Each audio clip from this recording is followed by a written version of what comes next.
Welcome to Friends and Fiction. 4 New York Times bestselling authors, endless stories. Novelists Mary Kay Andrews, Kristin Harmel, Kristy Woodson Harvey, and Patti Callahan Henry are 4 longtime friends with more than 70 published books between them. Together, they host Friends and Fiction, with author interviews and fascinating insider talk about publishing and writing, to highlight and support independent bookstores. They discuss the books they've written, the books they're reading now, and the art of storytelling. If you love books and you're curious about the writing world, you're in the right place. Hello, everyone. Welcome to the Friends and Fiction Show. I am Patti Callahan Henry. I'm Kristin Harmel. And this is the Friends and Fiction Show with 4 New York Times bestselling authors, endless stories to support indie bookstores, authors, and librarians. On this week's show, we are so excited because Kristin and I are thrilled to welcome New York Times bestselling author Abbott Kahler to discuss her new novel, Where You End, which is inspired by a true story of identical twins and amnesia. It was just released on January 16th, and we are thrilled to discuss it with her.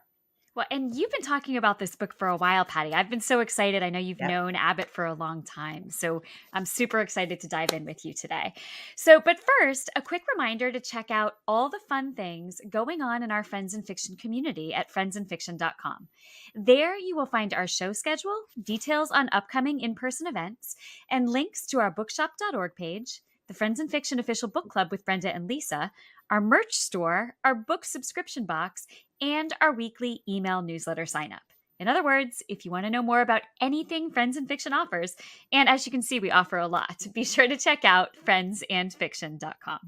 And after we talk with Abbott at the end, so stay to the end, we will tell you some of our episodes coming up, some fun things going on with our newsletter. But this is an episode that I've been looking forward to for months. Abbott is one of my must-read authors, and this is her debut novel. And she is so wise and funny and talented. In this episode, we'll dive into the novel as well as her writing process and her life. Abbott is the author of 4 New York Times bestselling works of narrative nonfiction under the name Karen Abbott. USA Today once named her a pioneer of sizzle history. I wish somebody would call me a pioneer of sizzle history. That's amazing. Abbott's books have been featured as Indie Next Picks, Amazon's Best Books of the Year, Library Journal's Best Books of the Year, and Smithsonian Magazine's Best History Books of the Year. She has also been a finalist for the Edgar Award for Best Fact Crime, the Goodreads Book Award for History, and the Ohioana Book Awards, the second oldest state literary prize in the country. Where does she put all of those? Does she have like a award room? Do you think? Right? Or like, yes, I know. Maybe when she pops on screen, the shelves behind her will just be lined with all of her hardware. Exactly. I know, right?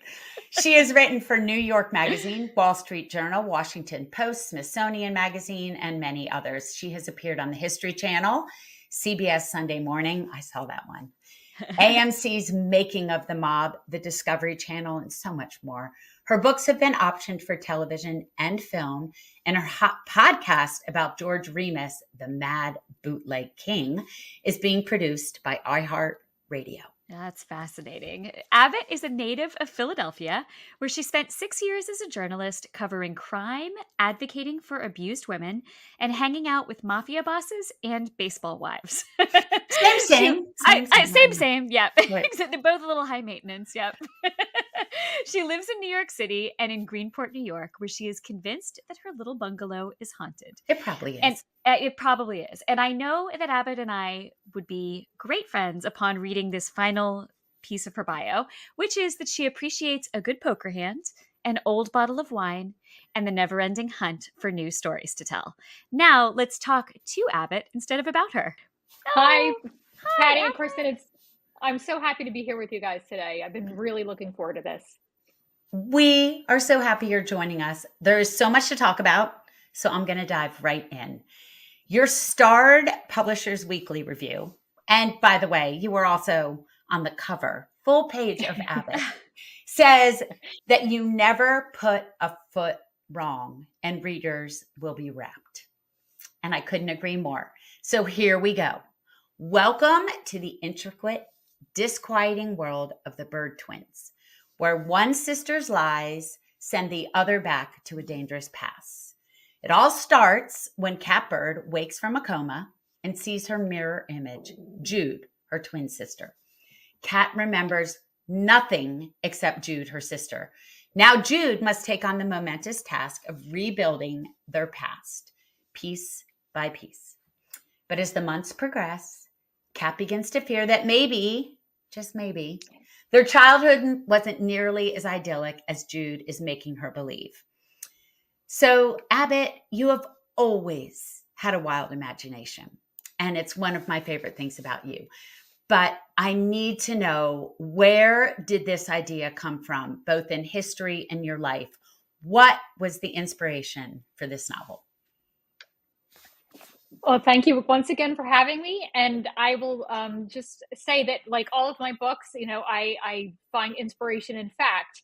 And this was no different. In 2019, I watched a really, really fascinating documentary called Tell Me Who I Am.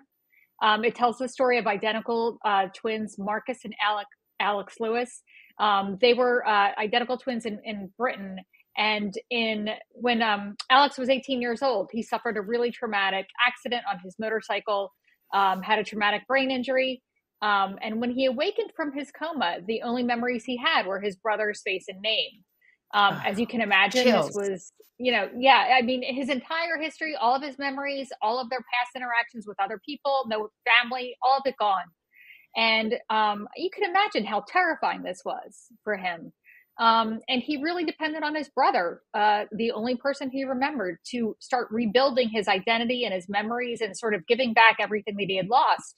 And Marcus, though, sees in this tragedy, he sees an opportunity, and he is going to give them a life that they never actually lived. And here's a picture. I'm describing it. I know there's some podcast listeners, so I'm showing a picture of Marcus and Alan Lewis. You can see that they are quite identical. And it was a really sort of fascinating documentary, and it started spinning the wheels of my imagination.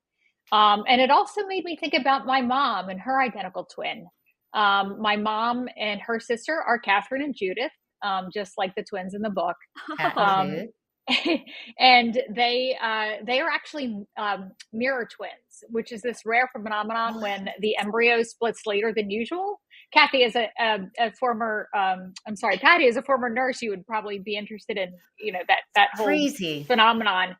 But so the embryo splits later than usual, and which means that my mom was right-handed, my aunt was left-handed.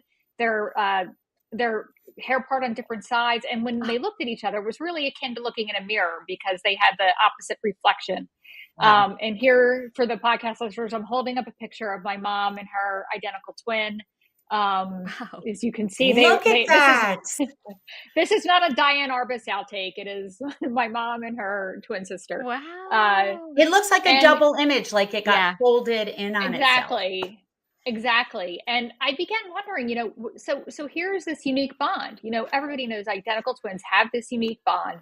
What do you do when the only person in the world who you can trust, because everybody else is now sort of a mystery to you, starts lying to you and starts telling you untruths, and what does that feel like? And how far would, what would my mom have done in this situation? What would my aunt have done in this situation? How far would they have gone to betray each other or mislead each other or to save each other, or whatever the motivation was? What would they have done? And so that I really took that in with me into the book, and as well as just some of the really interesting parts about their twin connection. There's a language in the book that's a very secret twin language that is based on the language that my mom and her twin spoke when they were little kids. So I sort of gobbled up everything I could from their relationship and put it into Cat and Jude in the book. Wow. Well, that's actually a great jumping off point for my question, which, when I was starting to read this book, I was struck by how different the two seem from the outset, even though Kat doesn't quite know who she is yet, right? Like she's still trying to figure out who she is. So for us to get to know these bird twins better, let's say we're at a dinner party. How would you introduce each one? Just kind of a quick little capsule description of who Kat and Jude are. Oh, that's such an interesting question. I would say Jude is the dark and mysterious one, and Kat is the dark and lively one. I like that. I like that a lot. Yeah. Awesome. Yeah, they both. I think they share a core self, but they portray it in different ways. That's really interesting. Okay, now for extra credit, your bonus question: how in the world would you introduce their mother at a dinner party? Oh God. Right? Okay. I have to admit that she's also based on a real person, kind of. I thought about Gypsy Rose Lee's mother, Mama Rose, on Broadway. The sort of stage mother who wants her children to shine, but is much more interested in the spotlight being on her, to be honest. And she's very flamboyant and probably one of those people, obviously, who should never have had children. She seemed to be doing just well for herself and very, very, very pleased with her progress in life until she had children. And then she didn't quite know what to do. And I don't think I think she has her issues. I think she loved them in her own warped, inadequate way. But just like with Mama Rose and Gypsy, I think there's a lot of trauma there that Mama Rose probably had. And one of the things in the book is generational trauma, how that is passed down and absorbed from one generation to the next. And I do think that the twins, Jude and Kat, were not unscathed by whatever had happened to their mother in her past. Absolutely. For those of you who don't yet know what she's talking about, and we will dive into some of your narrative nonfiction in a second, but Abbott has written a book called American Rose that is about the people she's talking about. So, all right, literature has this very long history of twin stories and characters, but it's not just a twin story. Where You End is very much a love story between sisters. So I want you to talk to us about the research for Mirror Twins, not just your family or photos. What did you discover in your research about Mirror Twins? One of the questions that's always interested me about twins, identical twins in particular, and mirror twins, is the way that regardless of their own personal interests or where they seem to just follow a trajectory where they parallel one another. And of course, this is proved in a lot of studies where identical twins are separated at birth, and suddenly when they reunite, there's all kinds of strange similarities. They have children that are named the same thing. They pursued similar careers. No way. Even if they didn't know each other? Oh yeah. There's tons of studies about this. And my mom and her twin, just to go back to them for a minute, they were the same. They were both emergency room nurses. They both smoked the same brand of cigarettes. They played the same kind of slot machines. Wow. They both had the same number of children. They both had similar husband experiences. Wow. And I always wonder, is this a subconscious thing that, is this a subconscious guiding them, or do they deliberately make these decisions? Did they feel compelled to make these decisions so that they don't deviate from each other? Like, is the twin bond that special and unique that they need to prioritize it at all times, or does it just naturally happen because that's where their personality lies? And it just seems that that was something that was really fascinating to me. And I tried to put a little bit of that in with Kat and Jude. They do have similar interests. They do have similar proclivities, I should say. But I wanted very much to make each of them her own person. So. It kind of begs the idea that we're born with a compass, right? Yeah. Like we come out who we are. Like, was I always going to be a nurse and then a writer? Was I always going to marry at least someone like Pat Henry, right? Like it begs this whole, how much is built into our coding, our DNA, our compass. Yes. It's fascinating. It's fascinating. Sure. It's nature versus nurture. I mean, it's the age old, endless question. And I very much wonder, if Kat and Jude didn't have the upbringing that they had, would they have gone the path that I take in the book? And another personal aside, during writing this, in terms of nature versus nurture, I found out that the man who raised me was not my father. Oh, So wow. yeah, Abbott. yeah. So, But you didn't know that. I You had no didn't. idea. I had no idea. 23andMe test came back. I had a half sister. Can of worms is open. Oh, Um, wow. and so I Chills. really started to think about nature versus nurture. And what did I get from this man who I've never met and unfortunately will never meet because he passed away in 2012. But anything I could find out about him, I immediately just started to dig and dig and dig. And so it's a question that I'm still grappling with. Of course, it's kind of a life-changing revelation. Yes. But I thought about it a lot when I was writing the book too, and kind of, how much of our compass and how much of Jude and Kat's compass was really driving what they did, and how much of it was just the situation that they were put in, which of course is a very extreme situation. I think when the things that we are wrestling with as people are intertwined with the books we're writing, it gives us that much more access to those characters and those stories, and it just makes the books that much richer and deeper. And I know just from the critical acclaim that this book has already gotten, that people are really sensing that, they're feeling that. I mean, that seems to sort of be that this book is different. It stands alone in a very different way, and I wonder if maybe that's part of it, that you put so much of yourself and so much of what was going on in your Oh, own heart at the you're time very into kind to it. say that. I think I really appreciate you saying that. I think it's also just that I'm not used to just making things up.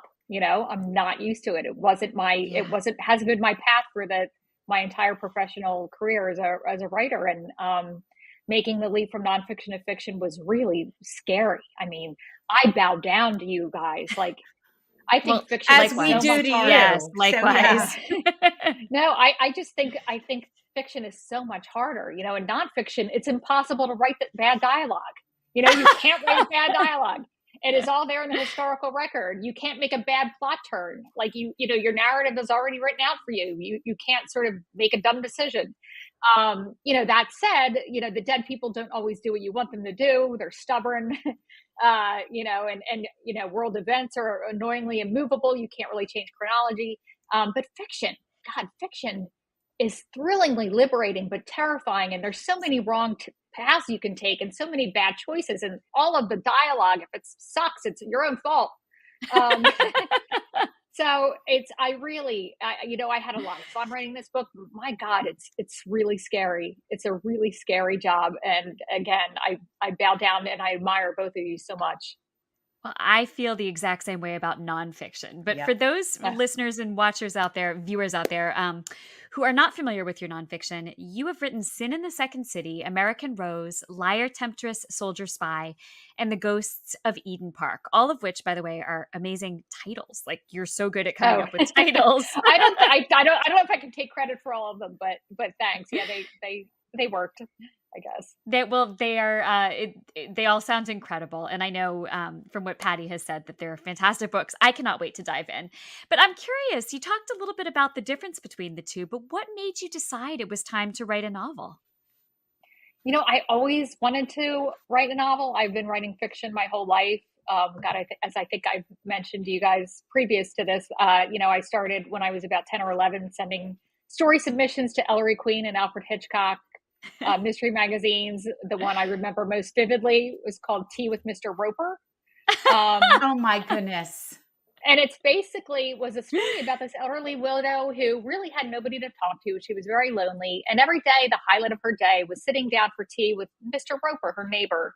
And she talked about her day and her dreams and her past and her husband who was dead and all of her friends who had died. And poor Mr. Roper couldn't get a word in edgewise. He just was this saintly, patient man just listening to her every day. And of course, at the end of the story, it's revealed that Mr. Roper is actually a decaying corpse in her pantry that she trots out every day for tea. And she had killed him just so she could have a companion. And she just brings him out every day and talks to him.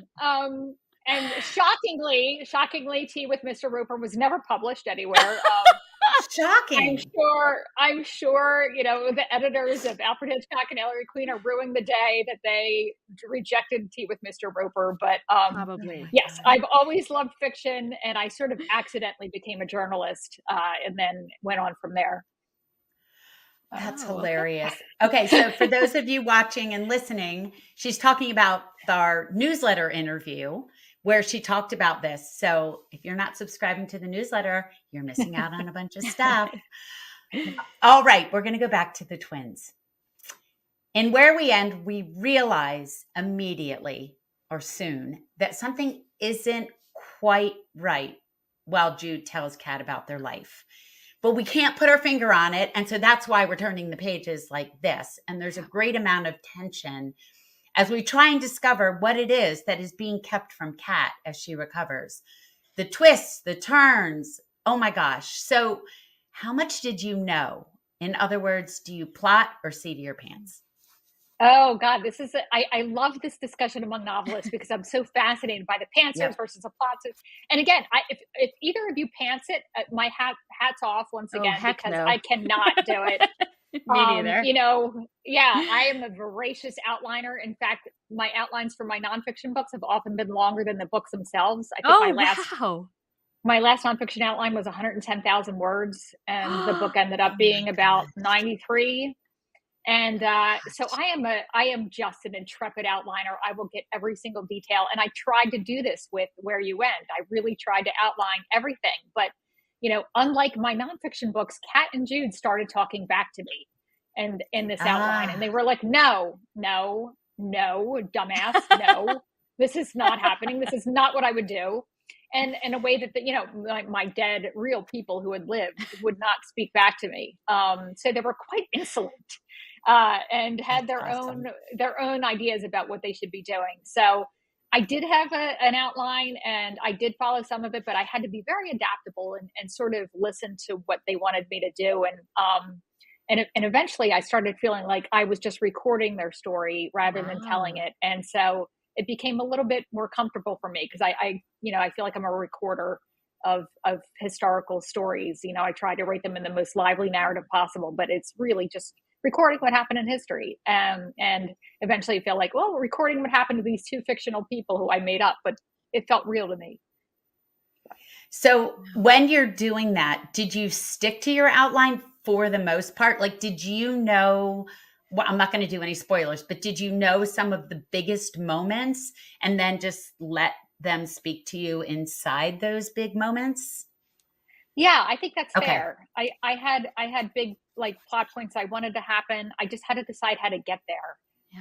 And I had to decide what the aftermath would have been. Like there were a couple things, especially with Kat's romance. She's very excited to have this new romance, which to her is her very first romance, her very first romantic experience, her first kiss, her first everything. She's 22 years old and feels like she's never been kissed. And so I did do all of that. I did know how I wanted it to end, but the ending is purposely a little bit ambiguous, and I don't even know what happened. It's ambiguous in my head and it's ambiguous on the page. And I hope that readers appreciate that because when you have a novel filled with deceit, sort of loving deceit in a way, I wanted that to carry through the end and be switched a little bit. So, the deceitful person changes. And I really wanted that to be a sort of a mysterious ending that was befitting the rest of the book. Oh. Ooh, that is so good. Fascinating.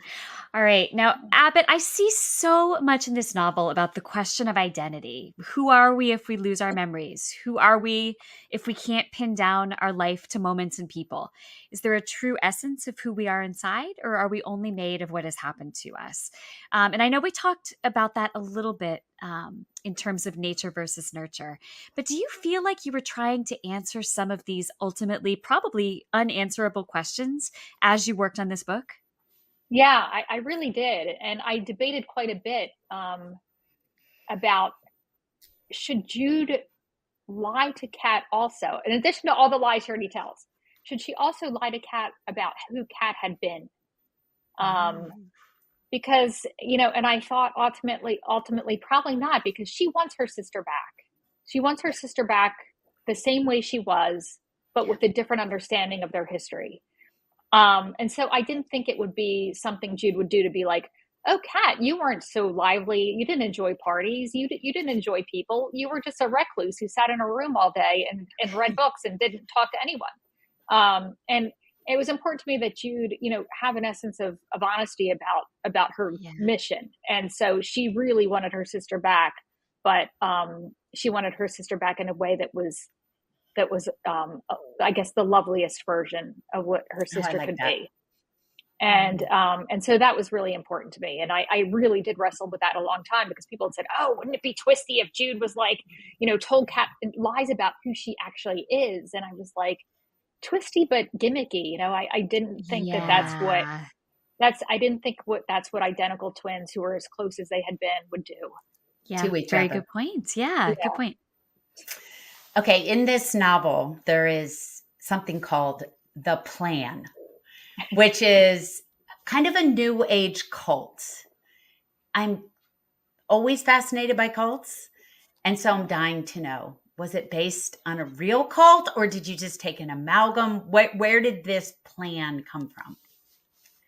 That's a really interesting question, and another area where I had some fun doing some actual research, which was the plan. The plan is inspired by EST, which was a big Werner Earnhardt and his training seminars. Earnhardt training seminars as EST. Later, it was rebranded as a kindler, gentler cult called the Forum.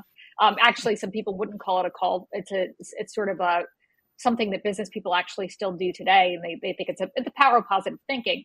It was kind of a mix of Zen Buddhism and like Dale Carnegie, like this how to influence people and also like make a lot of money and be successful. But also you're very Zen with yourself, and you're thinking positive thoughts all the time. So it was definitely inspired by that. EST had seminars in the 70s. It was very popular. Celebrities actually joined EST, and I actually name checked some of them in the book that actually were involved in this group. And they, at the time, it was just one of many sort of self-improvement movements that were sweeping the country. The early 70s was ripe with this kind of stuff, and it really just felt like the an accurate thing to put in that time period, in that time and place, and with those people. Yeah, it was so creepy, and I'm always fascinated looking at like how really genius people fall for these cults and become part of it. Some of them all the way till, not in your novel, but to taking their own life. It's always, and you're already playing with memory in mind. So well done. Yeah. Oh, thank you. Yeah. And it's sort of, it goes all the way to The Secret and Oprah and all of that. It's sort of the idea that if you experience the feelings that you're having in your current moment and your current thought patterns, you can sort of reframe them. And so all of that was born in these movements, and of course, just ancient philosophy that's just wrapped up in pretty modern packaging, or at least 70s packaging. So. 70s, yeah. It's so interesting listening to you talk about this, because I can see the brain of a nonfiction writer at work, like writing fiction in a really, really good way. Like it's fascinating to hear about the research that became something completely different here. But I wanted to ask you about something else. Poker playing is a big part of this novel in scenes where Kat is trying to find herself again. Those moments are so vivid, and we know from your bio that you play poker. So I have been known to play a bit of 5-card stud myself. Are you challenging me? Come on up to New York. I have a monthly game going. You got to come in. Fantastic. Challenge accepted. I will be there. Okay. So I am particularly interested in knowing about your background in poker and how it worked its way into the book. Can you tell us a little bit about that and why it was kind of the right thing to give to Kat? Yeah, it's a great question. And it also comes from my family. My mom and her twin were gambling people. They their favorite thing to do was to go down to Atlantic City and play the video poker. They played video poker. It was their, they went to the casino every chance they could get. It was the most fun they ever had together. And to not to go too much on a sad note, but when my aunt passed away, she was only 52. And Oh. my mom, when my aunt had one of their trips, had found the Queen of Hearts playing card on the casino floor and picked it up and thought it would be good luck for her. And when she passed away, my mom put it in her casket. Oh my goodness. And so it always, their connection, their love of poker, their love of gambling, they were always game people. They would try to write advertisements for Virginia Slims and get them win the contests for the captionings. And they just were very competitive people. And it was, my mom, in the face of that incredible, devastating tragedy of losing her twin at such a young age, I never saw her be so strong as when she put that card in the casket. And it just really, I wanted to honor that tradition between them too, in a way. I love that. Yeah. All right. I'm just thinking about having a twin and losing them. Yeah. Okay. Yeah. I want to talk about Wicked History for a minute, because it is such a fantastic newsletter and Facebook page that you send out where you write about wicked cold cases in history. Every time you post one, I write to you and say, there's a novel. And you're always like, yeah, sure, Patti, but I got to figure out what happened to them. So have you always had a passion for history? Have you always followed this kind of thing, or where did this come from? It's really interesting. Oh, thanks. And where do you find these? Oh God. Okay. So I accidentally, after my adventures with Mr. Roper, I became a journalist. And then started and, wrote about the baseball wives and the mafia bosses, which was a lot of fun. And there are very many similarities between them, Kristin. I should say you were correct in that. And I, when I became a book writer, when I started writing book length fiction, I was inspired by a story my grandmother had told me. So her mother and her mother's sister had emigrated from Slovenia in 1905. And the sister went to Chicago one weekend and was never heard from again. And so I was always intrigued and haunted. Yeah, it was a family mystery. My grandmother always talked about it. She was intrigued and haunted by this. Nobody knew what had happened to this woman. And I started looking into what was going on in Chicago in 1905. I did not find out anything about my missing ancestor, but I did hear about Minna and Ada Everley, who ran the world's most lavish, famous brothel called the Everley Club in Chicago in the early 1900s. And of course, I forgot all about my missing relative and was much more interested in these two Southern sisters, very genteel, who ended up running this brothel that in a way changed American history. So that's where my love of history came from. And from there, I just thought, oh my God, there are all these stories, especially stories about women. Women have always been written out of history. Yes. And I felt like it was almost like a calling to just like dig them up. I want to dig these women up and give them their spotlight. And most of my books are in somewhat one way or another spotlight the incredible accomplishments or dastardly deeds of women from history. So that's really where all that came from. How do people sign up for that newsletter, Wicked History? Can you tell? You can go on my my website, abbottkahler.com, and there should be a pop-up for signing up on there. I have been remiss lately. I think I owe another. I should at least send a newsletter out saying I'm going on tour.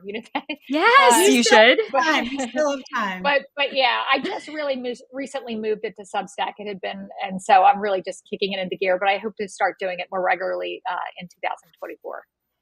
That's awesome. One of my resolutions too. I have been terrible about sending newsletters out. That's something I need to do better. It's work. Well, it's work. It is. It's work. When you could be writing on your book, right? Like, exactly. It's always a juggling, right? Because you're so good on Instagram and Facebook too, Abbott. So how do you put your time here, but you have to do your research, but you want to talk to readers, and then you have to go on the road. So exactly. And you have to feed your parrot, He's there are making noise over here. Never enough hours in the day, I will tell you. Well, No. Abbott, what an incredible conversation. We have been so happy to get to talk to you. This was everything I imagined it would be. You were so interesting. Oh, thank you. And you guys asked the smartest, best questions, I have to just say. So thank you for that. Well, I have to hand it to Patti for that. Patti, yeah, Patti really dug deep into this book, and this has been great. But before you go, I want to ask you something else. I know you're working on something amazing right now. Can you tell us a little bit about it? Yes, it is called Sorry, I'm getting Where You Went confused Whatever with it's my called, nonfiction. yeah. It's called Then Came the Devil. Yeah, Then Came the Devil. It is a true story. This one's nonfiction about a group of people who fled Germany in the years leading up to World War II. They decided they wanted to try to form a utopia on the remote Galapagos island of Floriana. It went horribly awry, as utopias always do. And it turned into kind of an adult Lord of the Flies. There's some death, there's some disappearances, there's lots of really creepy, crazy characters. And honestly, I have never had so much fun researching a nonfiction book. I mean, it sounds like a wildly inventive piece of fiction. It's astonishing that it's It real. is I stranger than absolutely fiction. That's Yeah. If I tried to I write this as cannot a wait to novel, read I it. think they would have, my publisher would have been like, get out of here. You Right, it's cannot too get away with this. implausible, but it really Yeah. happened. No, I genuinely cannot wait to read it. It's right up my alley. It sounds absolutely wonderful. All right, can you Thank tell you. our audience, so our audience can find you at abbottkahler.com. Yes. Will you have your tour dates posted there? Are you going to be out on the road? Can you tell us a I little bit about do. where we can find Yeah. you? I start, I'm in New York, I'm in Philly, I go to Boston, I go to Richmond, Virginia, I go to Maryland, just outside of Baltimore, I'm in Atlanta, I am in Oxford, Mississippi, and then long last, I am with my beloved Patti, Callahan Henry, at Little Professor in Birmingham, Alabama, in the beginning of February. I think it's February 8th. Yes. 8th. Yeah. Oh, Yeah. fantastic. All right, perfect. And how about on social media? How can we find you there? At Abbott Kahler, ABBOTTKAHLER, and that will get you to Instagram, Twitter, Facebook, all of it. So I would love to connect more with your many, many legions of fans. And again, thank you so much for having me. Oh, Abbott, this has been a delight. And I hope everyone runs out and grabs this debut novel, even though it's not a debut work. So is your new narrative nonfiction going to be written under Carrot Abbott or Abbott Kahler? I think I'm just going to keep with Abbott Kahler from now on. Because Then Came the Devil's going to come out almost a year later, and it would just seem it would be weird to pivot like that close. Yep. And start over almost. Hoping, yeah. Yeah. So I'm just going to, I think I'm going full speed ahead, and it's my legal name. It's been my legal name for many years, 10 years. So I'm happy to finally be using it in all facets of my life. Oh, that's amazing, Abbott. That's amazing. Thank you so much for coming, and thank you so much for being with us on Friends in Fiction. Thank you, guys. You're amazing. Well, we love you. And for all of you watching and listening out there, now that you've had the pleasure of meeting Abbott, we encourage you to rush out and buy your copies of Where You End. The perfect place to do that is in the Friends in Fiction shop on bookshop.org. You'll be getting it at a discount and helping to fund our show, all while supporting independent booksellers. All right, guys, that's it for this week. But before we go, we'd like to remind you to follow us on Instagram and join our Facebook group that's nearly 250,000 members strong. And Abbott, they will be posting all kinds of questions under this video. Oh my God, so I will if you make want to sure. pop by and see I them. will definitely. Yeah. I follow you guys everywhere, but I will make sure I pop in and yes, thank you. Hey. And when you visit friendsinfiction.com, you can stay abreast of all upcoming shows, in-person events, shop our merch store, order our book subscription box, which has 4 books in it this year, and sign up for our weekly email letter that is chock full of bonus content. And to all of our viewers and listeners, thank you for tuning in. If you love the Friends in Fiction show, we hope you will leave a rating or review, and remember to tell a friend. If you subscribe to our YouTube channel, you can catch all of our back episodes and you'll never miss a thing. And when you subscribe to our podcast, you can listen in your car, while you do dishes, while you go grocery shopping, while you work out, while you do anything. It is like Friends and Fiction in your pocket.